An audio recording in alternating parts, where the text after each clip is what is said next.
Hello, this is Brad Harvey with Harvey Investment Management with this year's 2024 year-end recap and review. 2024 was certainly action-packed. We saw a lot of different things. We saw interest rates moving all over the place. We saw energy prices moving all over the place. Certainly the equity markets. We had an election. Surprised some people, didn't surprise other people. We had inflation, then we didn't have inflation. It has been wild. But let's talk a little bit about how it turned out. We're going to go through some numbers. Bear with me. I apologize. It can be a little bit thick, but we're going to cover all of the key indexes. So starting off with the Dow Jones Industrial Average, remember it's just 30 companies, mostly all US companies. They are super large. Well, the Dow Jones Industrial Average for the fourth quarter was only up 0.56%, bringing it to 12.9% for the year. The S&P 500, also large caps in the US, was up 2.11 in the fourth quarter, but up 23.3 for the year.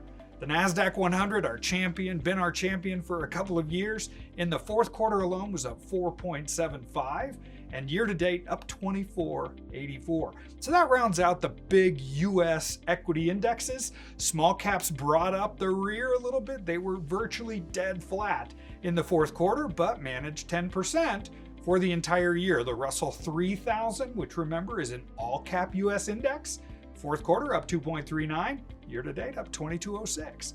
So all in all, equity-wise in the US, pretty good. Not so true in the non-US side. The foreign large cap index just in the fourth quarter was down 9.59%, and for the year is only up 0.35%.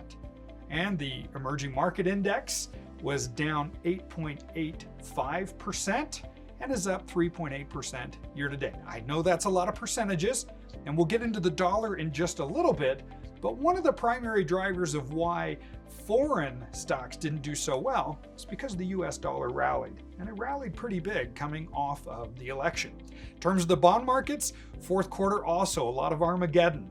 We had interest rates actually going up. Yes, the Feds have cut rates 1% so far this year, but remember, that is only the short term, the Fed funds rate. So what happened with long bonds? During the fourth quarter, the long Treasury index was actually down 10.98%. Year to date, it's down 11.68. The 10-year Treasury yield in the fourth quarter was actually up, in terms of the yield, 20.28%, and year to date, it's up 18.29. So let's unpack that just a little bit. Last year at the end of the year, the 10-year Treasury yield was 3.86, and we closed out the year at 4.57. That's a big move. Why does that matter? Because remember, as bond yields go up, bond values go down, and a lot of stock investors looking for safety will start to change their allocation and perhaps add some exposure into those bond markets. And if we look at REITs, real estate investment trusts, for the fourth quarter, they were down 8.5%. That certainly goes hand in hand with those interest rates going up. And year to date, they're up a whopping 0.81%. Commodities down 4% for the fourth quarter, down basically 3% for the year. Gold, almost dead flat in the fourth quarter, but up 26% year to date. Oil up 5% in the fourth quarter, again pretty flat, up 0.74 year to date. The dollar in the fourth quarter up 7.6%, year to date only up 7.34. So it had a monster rally. What does that mean? It means that foreign goods are cheaper in the US, it means US goods are more expensive abroad, it means foreign travel is cheaper, but foreigners coming to the US will spend a little more for day-to-day items, for hotel, for food, for transportation, everything else, once they convert that back into their ordinary currencies.